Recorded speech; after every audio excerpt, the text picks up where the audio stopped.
Perfecto. Vamos a leer entonces Mateo 17, 20. Estamos aprendiendo acerca de la verdadera fe. Vamos a hacer un contraste entre las ideas y conceptos erróneos que hay sobre la fe y lo que es la fe verdadera, cómo debemos y podemos comprenderla. Nuestro primer texto es Mateo 17, 20. Jesús les dijo: por vuestra poca fe, porque de cierto os digo que si tuviereis fe como un grano de mostaza, dirán a este monte: pásate de aquí allá, y se pasará, y nada os será imposible.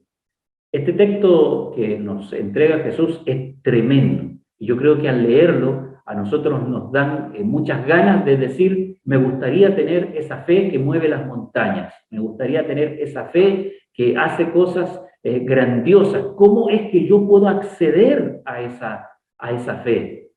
Pero antes de eso, déjeme leer también Marcos 11, 23. Porque de cierto os digo que cualquiera que dijere a este monte: quítate y échate en el mar, y no dudare en su corazón, si no creyere que será hecho lo que dice, lo que diga le será hecho.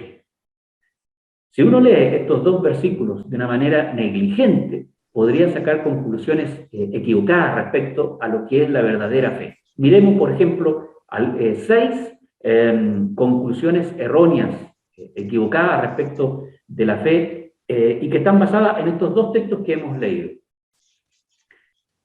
Estábamos leyendo estos dos textos y decíamos que podíamos tener observaciones erróneas respecto de estos textos. La primera observación equivocada es que la cantidad de fe sea poca.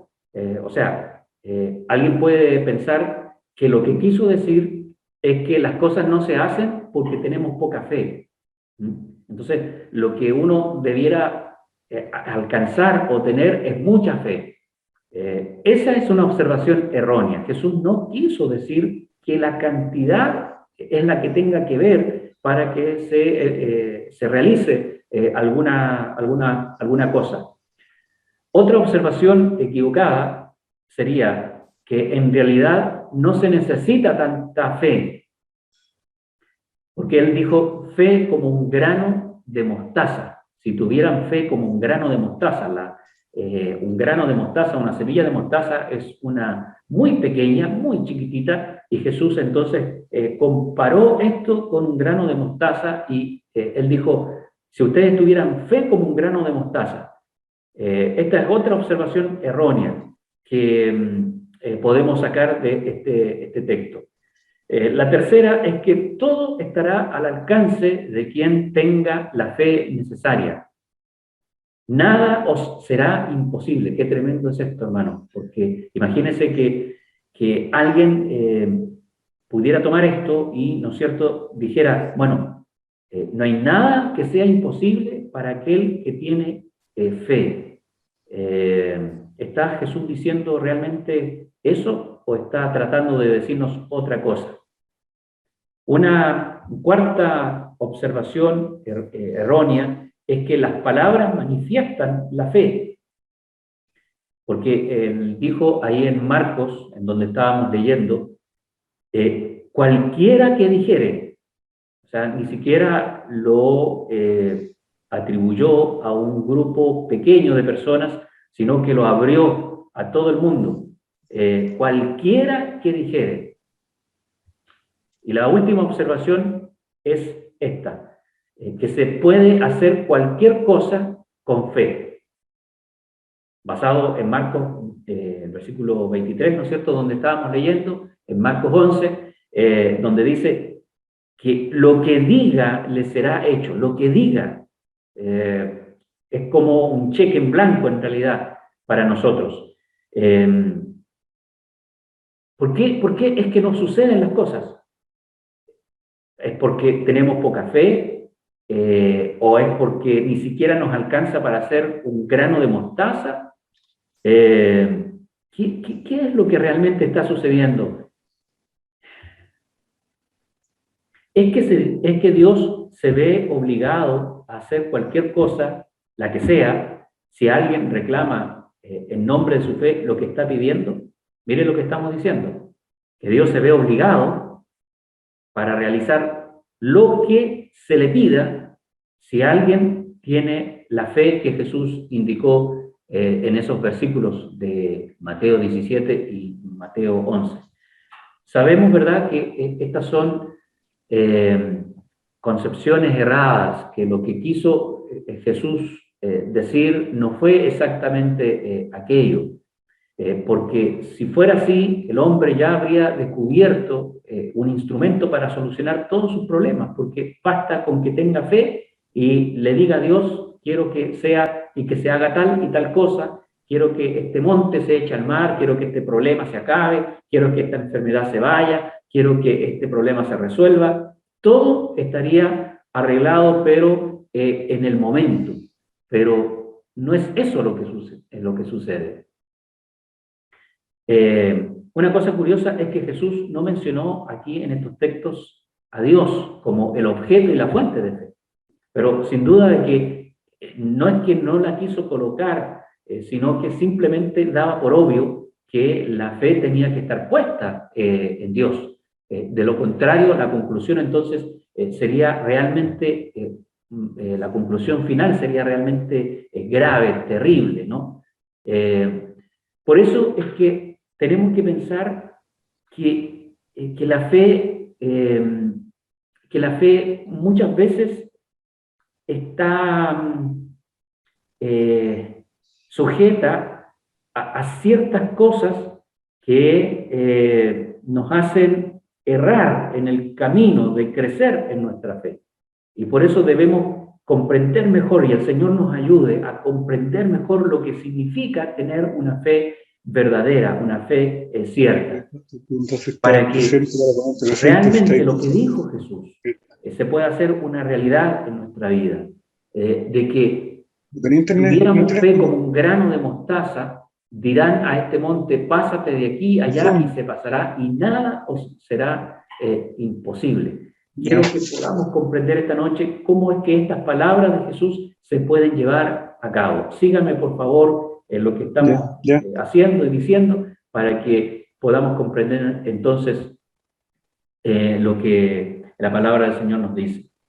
Bueno, las ideas falsas sobre la fe las podemos situar sobre cualquiera de los componentes de la fe. El sujeto, ¿no es cierto?, que es la persona actuante de la fe, la información o el conocimiento que se maneja respecto de algo, la experiencia que se está viviendo con la fe, el tiempo que uno ha manifestado la fe y el objeto o la fuente de la fe. En cualquiera de estos elementos podemos encontrar ideas y componentes erróneos que nos hacen titubear o que nos hacen malograr nuestro camino de fe. La siguiente lámina tiene que ver con que el sujeto, una persona, tiene información equivocada, tiene dudas o incredulidad. Por ejemplo, la mujer samaritana, ¿recuerdan ustedes? Ella estaba conversando con Jesús, pero tenía información errada respecto al Mesías. ¿Y qué hizo Jesús? Jesús corrigió esa información. Y cuando esa información fue corregida, ese conocimiento fue corregido, ella corrigió también su fe para colocarla donde correspondía. Miremos entonces el texto de la Biblia que señala esto. Dice en Juan 4:25, le dijo la mujer, sé que ha de venir el Mesías, llamado el Cristo. Cuando Él venga, nos declarará todas las cosas. Noten ustedes que esta mujer estaba en presencia de Jesús, pero no sabía que Él era el Cristo. Su información era que el Cristo iba a venir, pero el Cristo estaba frente a ella. Entonces había una información, un conocimiento que tenía que ser corregido. Y cuando ella entendió que Jesús era el Mesías, entonces ella comenzó a tener una fe verdadera. Mire qué interesante. Cuando Dios nos corrige la información que tenemos Y la información que tenemos, la única manera de corregirla es a través del conocimiento bíblico, a través de la iluminación, de la revelación de la palabra de Dios. Hace tiempos atrás nosotros escuchábamos en nuestras iglesias de que tener mucho conocimiento era malo, que los que se llenaban la cabeza de conocimiento se perdían o se quedaban en cosas, no sé, malas, no puedo dimensionar más aquello, pero la verdad es que el conocimiento de la palabra de Dios es la que nos ayuda a encauzar nuestra fe de manera correcta. Porque uno no puede creer algo y ese conocimiento errado, creer que porque tiene fe, eso va a suceder. Es como que alguien toma un microbús que va hacia Chillán, pero él está seguro y tiene fe de que ese microbús no lo va a llevar a Chillán, sino que lo va a llevar a Parral. Por más fe que él tenga, el microbús no lo va a llevar a Parral, sino que lo va a llevar a Chillán. ¿Qué es lo que está sucediendo en él? Tiene un conocimiento equivocado, tiene información errada. Entonces, cuando él corrige esa información, ese conocimiento que tiene, su fe se verá también afectada positivamente y podrá encauzarla de una manera debida. Eso es lo que le sucedió a la mujer samaritana. También le pasó a los habitantes de la ciudad de Nazaret, pero aquí la cosa es bastante más grave porque ellos no recibieron la bendición, los milagros, la obra de Cristo, ¿debido a qué? Debido a la incredulidad que allí existía. No es que ellos fueran ateos, es decir, no es que ellos no creyeran en Dios, sino que no aceptaban a Cristo como lo que Jesús era. Y al no aceptar a Cristo como lo que Él realmente era, entonces su fe en Dios se veía afectada negativamente y por lo tanto su fe no era verdadera, era una fe errada.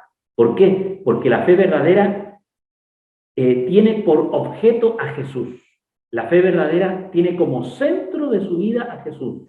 La fe verdadera, para llegar a Dios, tiene que pasar por Jesús. Recordemos las palabras del propio Señor cuando dijo en Juan 14:6, nadie viene al Padre sino por mí. Nuestro camino de fe es Jesús. Es solamente a través de Jesús es que nosotros podemos tener una fe verdadera. El texto de la Biblia en Mateo 13:54 dice, y venido a su tierra les enseñaba en la sinagoga de ellos, de manera que se maravillaban y decían, ¿de dónde tiene la sabiduría y estos milagros?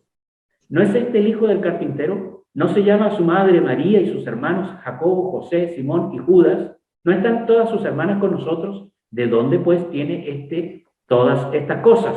Y se escandalizaban de él. Pero Jesús les dijo, no hay profeta sin honra sino en su propia tierra y en su casa. Y no hizo allí muchos milagros a causa de la incredulidad de ellos. Ojo, no es que esta gente no creyera en los milagros de Dios, no es que no creyera en Dios. Lo que pasa es que ellos no estaban creyendo en Jesús. No estaban creyendo en Jesús. Y a causa de eso es que no vieron la gloria de Dios, no vieron los milagros de Dios. Entonces, sin embargo, sí tenían mucha información, pero la información que tenía era errada, era equivocada. Por eso, hermanos, el estudiar la Biblia, el tener cursos de la Biblia es súper importante, el recibir discipulado de la Biblia es súper importante, porque hay mucha información errada en cuanto a la Biblia, hay mucho conocimiento que es falso, que nos ha llegado a nosotros y que tenemos que corregirlo a la luz de la palabra de Dios, a la luz de la palabra de Dios. Y mucho más en estos tiempos en donde se están diciendo tantas y tantas cosas, barbaridades enormes, y que si no las corregimos a la luz de la palabra de Dios, entonces nuestra fe puede convertirse en una fe errónea, una fe falsa. Por ejemplo, cuando estábamos enseñando a los hermanos respecto del bautismo, yo les decía como primera cosa que la palabra bautismo significa sumergir, zambullir, y que cuando nosotros utilizamos la palabra bautismo, los traductores de la Biblia prefirieron dejar el término bautismo porque se comprendía en esos tiempos que era sumergir y zambullir. Pero después eso cambió y ya no era sumergir y zambullir, sino que era rociar o esparcir un poco de agua sobre la cabeza. Entonces, prefirieron sacar esa palabra, pero en realidad nosotros debiéramos leer allí zambullir o sumergir. ¿Qué es lo que haría la gente? La gente diría, bueno, a mí no me están sumergiendo, no me están zambullendo, a mí me están tirando agua. ¿Se da cuenta? Entonces, cuando ese conocimiento se corrige, cuando esa idea falsa es quitada, nuestra fe comienza a andar bien. Nuestra fe está puesta sobre la verdad. La fe, para que resulte, tiene que estar puesta sobre la verdad. Y ya hemos dicho, la verdad es Cristo Jesús. Veamos un segundo ejemplo. El sujeto actuante coloca su fe en una fuente sin poder. ¿Qué nos dice Salmos 115, 4 al 9? Pero sus ídolos son de oro y plata, producto de manos humanas. Tienen boca, pero no pueden hablar. Ojos, pero no pueden ver. Tienen oídos, pero no pueden oír. Nariz, pero no pueden oler. Tienen manos, pero no pueden palpar. Pies, pero no pueden andar. Ni un solo sonido emite su garganta. Semejantes a ellos son sus hacedores y todos los que confían en ellos. Pueblo de Israel, confía en el Señor. Él es tu ayuda y tu escudo. Bueno, mire lo que pasaba. La gente confeccionaba sus propios dioses. Y una vez que los tenían hechos ellos mismos, colocaban su confianza y su fe en esos ídolos que eran de metales o de madera o de piedra o de cualquier otra cosa.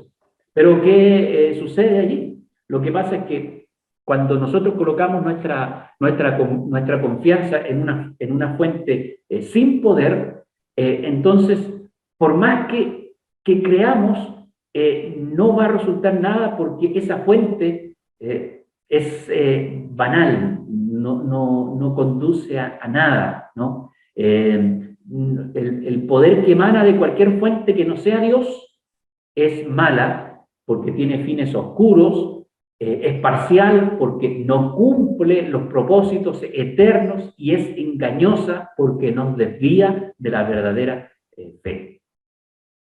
Es cierto que muchas veces uno ve que hay curanderos, que hay brujos que realizan milagros, pero todo milagro, toda obra que se pueda realizar que no proceda de Dios es mala porque tiene fines oscuros, porque es engañosa, porque quiere desviar nuestra vida de la verdadera fe.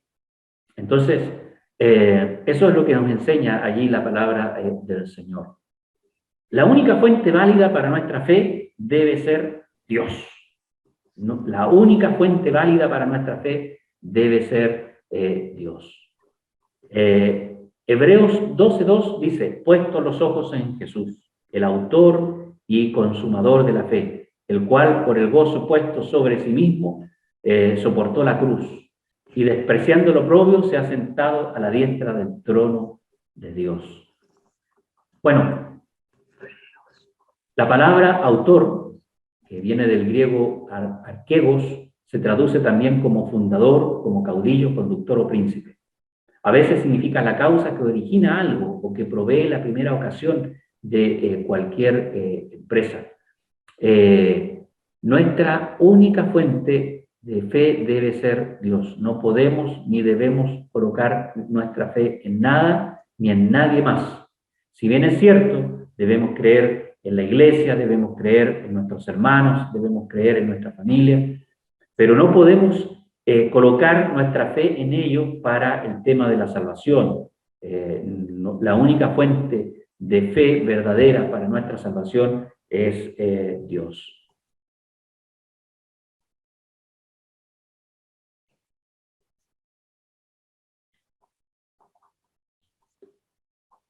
La fe que se sostiene solo en la experiencia también resulta errada. Quiero decir esto que es muy importante, que muchas veces nosotros tenemos una sensación muy hermosa respecto de lo que estamos creyendo, y vivimos bajo esa experiencia.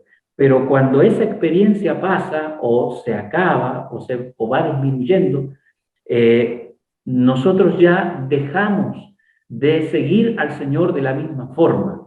Y eso no debe ser, porque lo que está sucediendo es que nuestra experiencia está mandando, está ordenando, está diciendo cómo es que debemos creer. Voy a leer un pasaje de Primera de Reyes 18, 25 al 29. Entonces Elías dijo a los profetas de Baal: escogeos un buey y preparadlo vosotros primero, porque sois los más, e invocad el nombre de vuestros dioses, mas no pongan fuego debajo. Y ellos tomaron el buey que les fue dado y lo prepararon, e invocaron el nombre de Baal desde la mañana hasta el mediodía, diciendo: Baal, respóndenos. Pero no había voz ni quien respondiese. Entre tanto ellos andaban saltando cerca del altar que habían hecho, y aconteció al mediodía que Elías se burlaba de ellos, diciendo: gritad en voz alta, porque Dios es. O quizás está meditando, o tiene algún trabajo, o va de camino. Tal vez duerme y hay que despertarlo. Y ellos clamaban a grandes voces y se sajaban con cuchillos y con lancetas conforme a su costumbre, hasta chorrear la sangre sobre ellos. Pasó el mediodía y ellos siguieron gritando frenéticamente hasta la hora de ofrecerse el sacrificio, pero no hubo ninguna voz, ni quien respondiese, ni escuchase. Esas últimas palabras son realmente tristes. No hubo ninguna voz, no hubo nadie que pudiera responder, ni nadie que pudiera escuchar. ¿Por qué? Porque no solamente la experiencia era errada, sino que también el objeto de la fe de estos hombres era equivocado. Miremos algunos detalles respecto de este pasaje, o de la fe que estos hombres tenían. Se puede decir que la fe de ellos era sincera y honesta, porque ellos creían que Baal existía y que podía responder con fuego. De hecho, ellos aceptaron el desafío sin ningún reclamo y lo aceptaron gustosos y quisieron ser ellos los primeros en pedir que Baal pudiera responder con fuego. Entonces, era una fe sincera, era una fe honesta. Y eso es algo que, a lo que nosotros debemos poner atención. Porque por muy honestos que seamos y digamos: no, pero es que yo creo que es así, ¿no? Yo creo de todo mi corazón, yo creo en esto, yo creo de verdad. Por más honesto que sea nuestra fe, si está mal puesta sobre el objeto que no corresponde, no va a suceder nada. Fíjense que ellos invocaron a su Dios durante todo el día, usando, ¿no es cierto?, el ritual que se les había enseñado. Por así decirlo, tuvieron una reunión desde la mañana hasta la tarde y no pararon durante ningún minuto de hacer su culto o su ritual. Para nosotros muchas veces ya tener una reunión de 1 hora y media, de 2 horas, es cansadora, y cuando estamos en una vigilia, en una media vigilia, nos da sueño. Pero estos hombres que tenían una fe sincera y honesta, invocaron a su Dios durante todo el día, sin dejar de hacer su ritual o su culto durante todas esas horas. Era además una fe fervorosa, una fe fervorosa. Déjeme silenciar aquí ya. Era una fe fervorosa, saltaron y danzaron durante todo el día sin detenerse ni cansarse. O sea, no eran de estos adoradores así tímidos, que se quedan parados, o que cruzan las manos, o que estaban allí totalmente indiferentes. No, ellos saltaban, danzaban, no se detenían jamás, y iban de un lado para el otro, haciendo su ritual de una manera incansable. Yo digo que es envidiable la fe que estos hombres tenían. Es realmente llamativo cómo es que ellos expresaban su fe, pero qué triste es saber que era una fe errónea, una fe falsa, porque el Dios en el que creían no existía. No había ningún Baal que pudiera responderles. Así que por más honestos, por más que invocaran, por más fervor que tuvieran, su fe no iba a llegar a ninguna parte. Era una fe emocionalista y sacrificada. Dice el texto que leímos que se hicieron heridas con lancetas, con cuchillos, de acuerdo al ritual que tenían, y era tan espantoso esto que las heridas que ellos se hacían, luego se pasaban las manos para que el cuerpo quedara bañado en sangre. Imagínense, 400 hombres haciendo esto, saltando y gritando y cortándose el cuerpo, pidiendo que hubiera una respuesta. Ellos tenían fe, según ellos, pero era una fe errada. Y lo último que quiero decir es que era una fe fanática. Al igual que una hinchada que grita con frenesí, ellos estuvieron hasta el atardecer, hasta el atardecer. Y fíjese esto, que en el versículo 29 se ocupa la palabra profetizar, por lo que entendemos que ellos lo hacían creyendo en lo que hablaban, en lo que hablaban. Y dice el texto, como pasó el mediodía, y ellos profetizaran hasta el tiempo del sacrificio del presente y no había ninguna voz. O sea, ellos estaban ahí gritando, yo siento que ya va a responder, Baal dice que ya viene el fuego, en pocos momentos más, sigan gritando, sigan, no se cansen, Dios nos va a responder, sigamos alabando, sigamos gritando, sigamos exaltando a nuestro Dios. Baal, respóndenos, Dios dice que lo va a hacer, en este instante va a caer el fuego, ahora viene el fuego. Ellos profetizaban y profetizaban con toda esta fe que seguramente que a usted en casa le puede parecer un tanto chistoso, pero era un drama tremendo. Porque ellos creían tener fe, pero era una fe errada, a pesar de todo, a pesar de que era honesta, que era una fe fervorosa, sacrificada, fanática. Aún así, no hubo nadie que respondiese. Todo estaba basado en el autoengaño. Es terrible, hermanos. Es terrible cuando nuestra fe se basa en sensaciones, se basa en emociones, se basa en sentimientos. Eso nos puede llevar al autoengaño. Eso nos puede causar un tremendo desastre espiritual. Tremendo desastre espiritual. Usted en casa, por favor, lea también este otro ejemplo de Primera de Reyes 22, 6 al 12, en donde hay un rey que pregunta si hay algún profeta de Jehová para consultar y traen a uno. Y entonces el texto nos enseña de que estaba este profeta de Dios, de Jehová Dios, completamente solo, mientras que todos los profetas de Baal, todos los profetas de Acera, todos esos profetas, era un grupo grande, y todos profetizaban delante de estos dos reyes diciendo, así ha dicho Jehová, así ha dicho Jehová, así ha dicho Jehová. Incluso dice el texto que hubo uno que se hizo unos cuernos de hierro y se los colocó en la cabeza acá y andaba con los cuernos y decía, así ha dicho el Señor, que con esto vas a cornear a los sirios hasta acabarlos.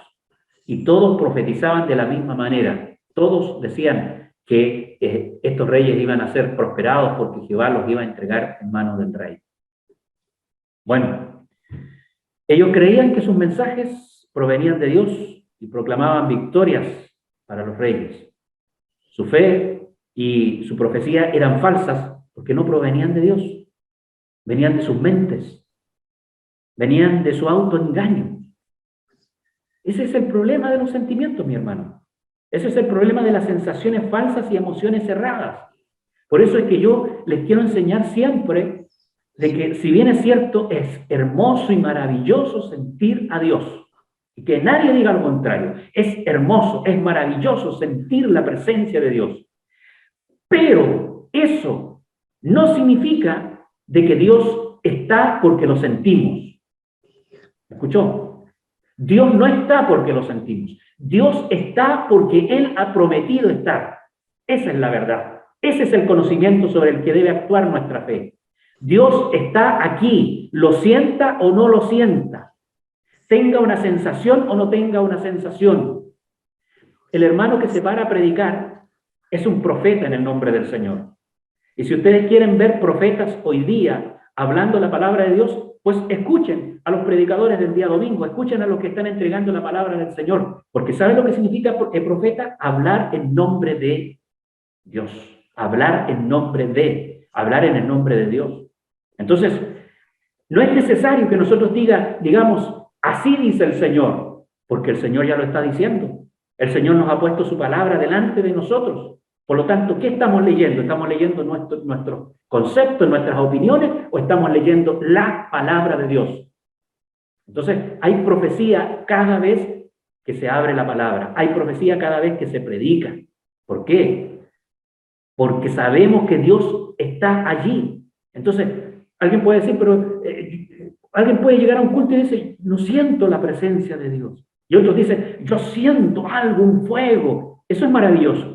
Y para los hermanos nuevos, cuando ustedes sientan esto y después digan, ¿por qué no estoy sintiendo lo mismo? No piensen que Dios se ha ido. Lo que pasa es que ustedes están aprendiendo como un bebé a ir pasando de un nivel a otro. Nuestra fe no puede estar basada en el sentir, en las sensaciones, en los sentimientos, en las emociones. Nuestra fe tiene que tener una fuente todavía más grande y una fuente que no la detienen ni está sujeta a las emociones y a los sentimientos de turno. Mire lo que dice 2 de Corintios 5, 17. 2 de Corintios 5, 1 al 7. Pues sabemos que cuando se desarme esta carpa terrenal en la cual vivimos, es decir, cuando muramos y dejemos este cuerpo terrenal, tendremos una casa en el cielo, un cuerpo eterno hecho para nosotros por Dios mismo y no por manos humanas.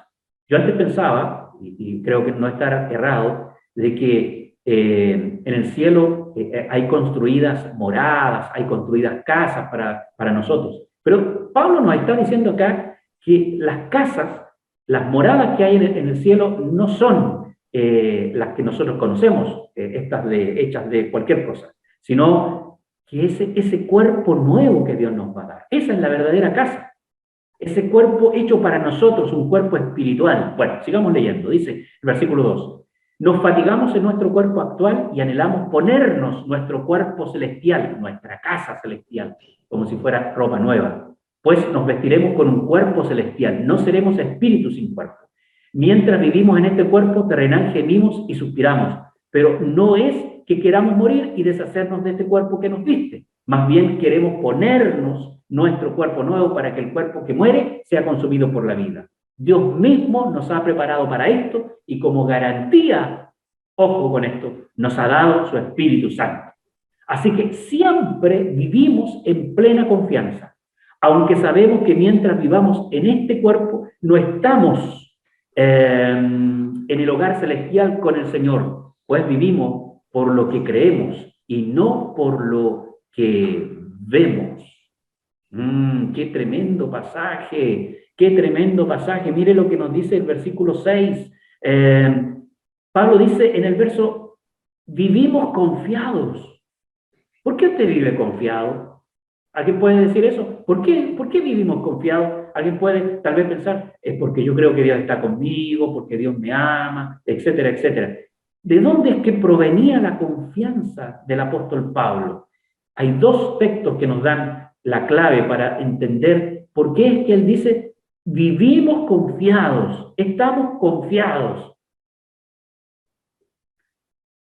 El primer texto es el primero, donde dice la información que Pablo tenía respecto de la muerte. La información que Pablo tenía respecto de la muerte es que él dijo, sabemos que cuando se desarme esta carpa terrenal en la cual vivimos, tendremos una casa en el cielo.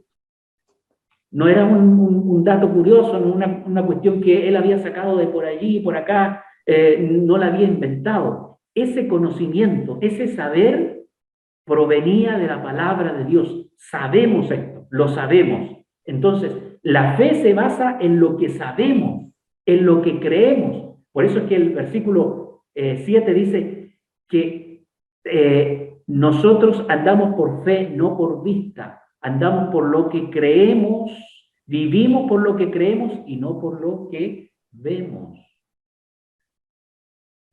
Y el segundo texto es el versículo 5, que dice que la garantía que había recibido de parte de Dios era el Espíritu Santo. Dice allí, Dios mismo nos ha preparado para esto y como garantía nos ha dado su Espíritu Santo. O sea, ¿por qué vivimos confiados? Porque tenemos la información, tenemos el conocimiento verdadero, tenemos el conocimiento correcto. ¿Por qué vivimos confiados? Porque tenemos una garantía. La garantía es que tenemos al Espíritu Santo habitando en nosotros. Entonces, nuestra fe se tiene que basar en las cosas correctas, en las cosas que conocemos, en las cosas que son ciertas para nosotros. No porque nosotros digamos que son ciertas, sino porque la palabra de Dios dice que son ciertas. Amén. Bien. Finalmente, quiero llegar a un texto de 1 Timoteo, donde el apóstol Pablo dice, me acuerdo de tu fe sincera, pues tú tienes la misma fe de la que primero estuvieron llenas tu abuela Loida y tu madre Eunice, y sé que esa fe sigue firme en ti. La fe que tiene apariencia de verdadera es definitivamente fingida. Nuestra fe tiene que ser sincera, tiene que ser verdadera. Nuestra fe tiene que ser verdadera. ¿Qué significa eso? Significa que yo he decidido creer. He decidido creer. Y esa decisión no puede estar circunstancialmente sometida a cualquier cambio. He decidido creer y por lo tanto me mantengo en eso. Por eso que un elemento de la fe es la persistencia. No cambia, queda ahí siempre.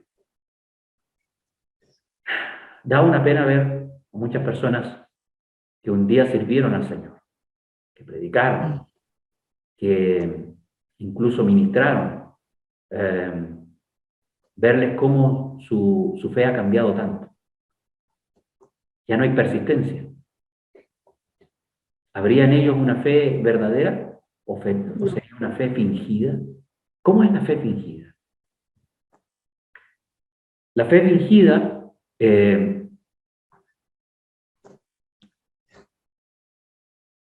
fingida o la palabra fingida es una palabra que significa sin hipocresía. Sin hipocresía. Una fe fingida es aquella que tiene toda la apariencia de ser verdadera, pero solo está actuando para no mostrar lo que hay en su corazón. Simula ante los demás, cosa que no puede hacer delante de Dios. La palabra que se utiliza aquí es una contraria a la hipocresía. Es decir, una fe fingida significa hacer creer a los demás que creo, hacer creer a los demás que soy un buen creyente, un buen hijo de Dios, comportarme de cierta forma cuando estoy ante los demás, pero en mi corazón, en mi vida, no estoy manifestando las obras de fe. No estoy viviendo de acuerdo a lo que creo. No estoy viviendo de acuerdo al conocimiento que el Señor me está entregando, sino que estoy viviendo de otra manera. Por eso es que la fe verdadera es una fe observable.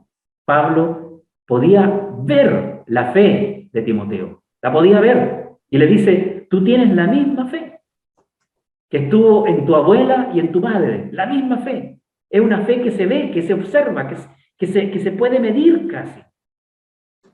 Qué importante es esto.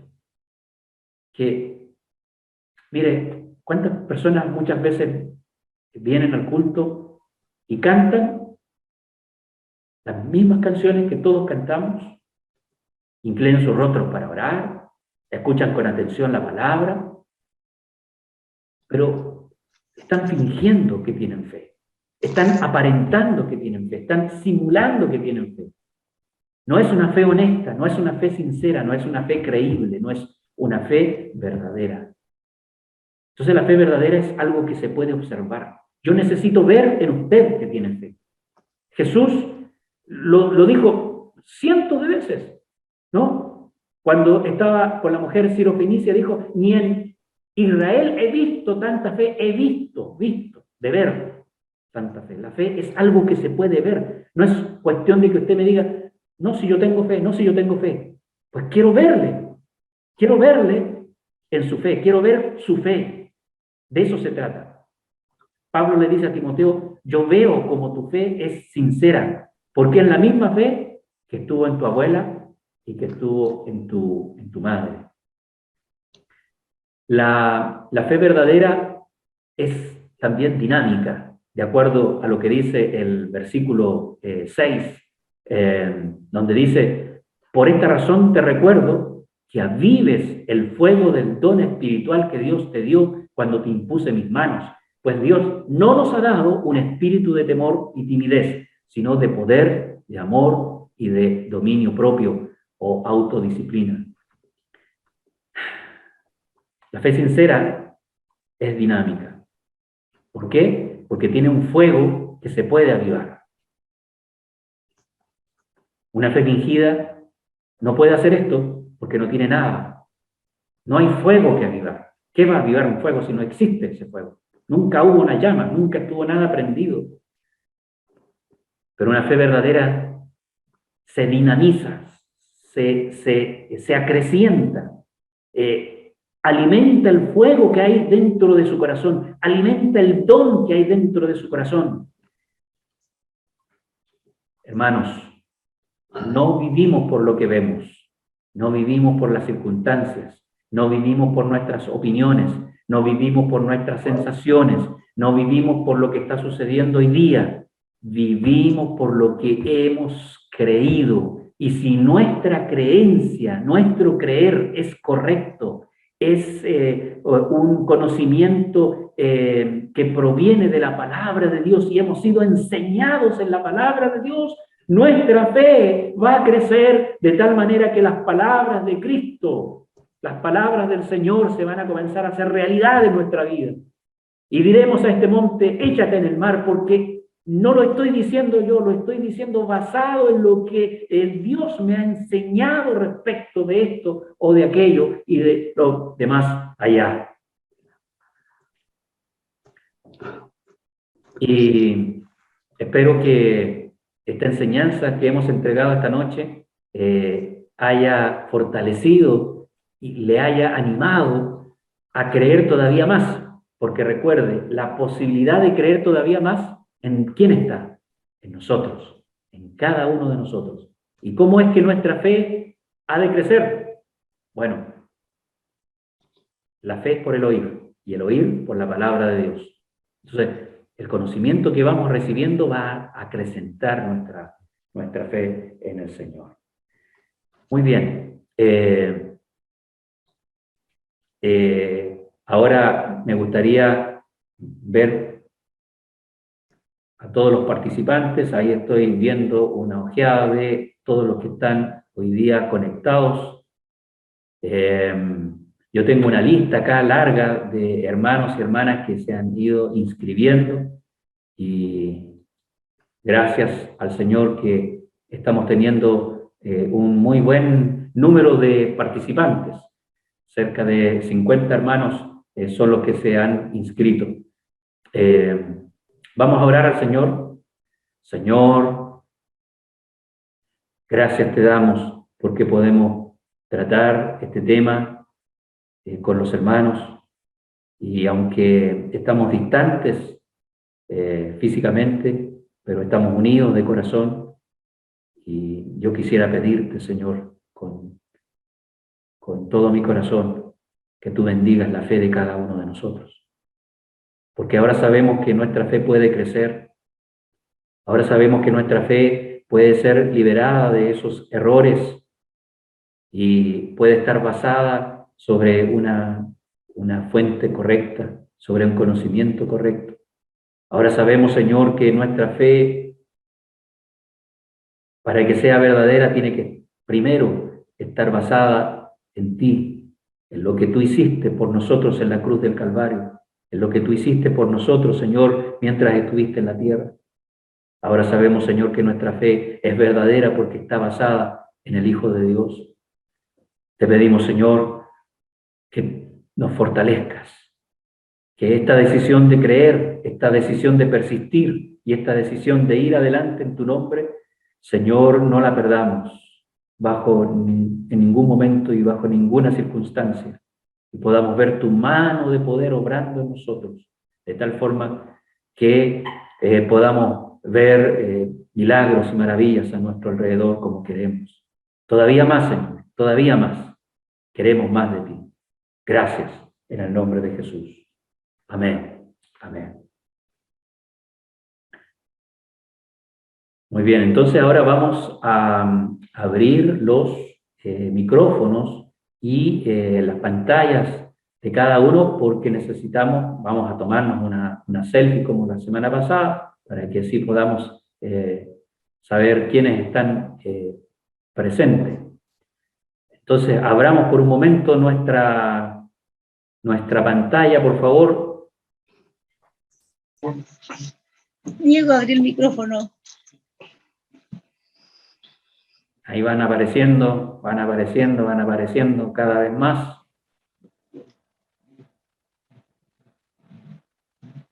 Hay varios que la tienen apagadita.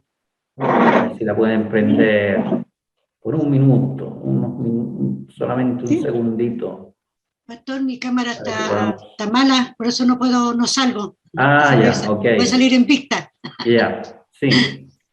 Gracias, hermana Erika. Ya, vamos con ese recorte de pantalla, ¿todos listos? Está abierto, hijo. Está abierto. Ya, ahí está la primera fotito, vamos con la segunda fotito. ¿Qué pastor de San Se fue. ¿Puedo sacar? ¿Sí? Se me fue. Ahora sí. Vamos con la segunda. Eso es, ahí está la segunda. Muy bien. Bien, entonces podemos abrir nuestros micrófonos para saludarnos y despedirnos en esta noche. Y en unos minutos voy a tener abierto el chat para que podamos dejar nuestras preguntas. Sí. Hola. Hola. Hola. Hola a todos los hermanos. Hola, Claudita. Hola, bendiga. Hola a todos. Bendición. Hola, hermana Steffi. Hola. Hola. Muy bien, que el Señor les bendiga a cada uno de ustedes. Gracias, pastor. Bendiga a sus Gracias, hijos. pastor Alberto, por su Ahí está tiempo. Batista, por ahí está Bendiciones, Pedrito, está pastor Mateo Pedro. también presente. Nuestro hermano Héctor, nuestra hermana Juanita, que estuvieron en casa con nuestro hermano Tito ahí, nuestra hermana Maite. Ahí veo a Antonio también, que nos viene a saludar. La familia Parra también están ahí los tres varones. Hola, Dios. Romina, ahí está la Romina, que Dios te bendiga. Bendiga a nuestros hijos, bendiga a cada uno de los hermanos. Bendiciones para mi hermana Jacqueline, mi hermano Pascual, y en San Roque también. Y por este otro lado, nuestro hermano Jaime, hermana Marisole, Dios les bendiga. A Diego, que está ahí detrás. El Señor les bendiga muchísimo. ¿A quién más puedo ver? Gracias, pastor. Muchas gracias, pastor, por su tiempo. Pucha, yo no sé, no me veo, parece. Bendiciones. Entonces nos despedimos, nos estamos viendo. Que Dios les bendiga. Nos vemos el día Buenas noches, domingo acá pastor. en el culto, esperando tener una gran reunión y celebrar el nombre del Señor. Recordemos, no andamos por la vista, andamos por la fe, andamos por lo que creemos, por lo que hemos decidido. Y eso lo vamos a permanecer, lo vamos a dejar intacto cada día. Amén. Terminamos entonces. Bendiciones para todos.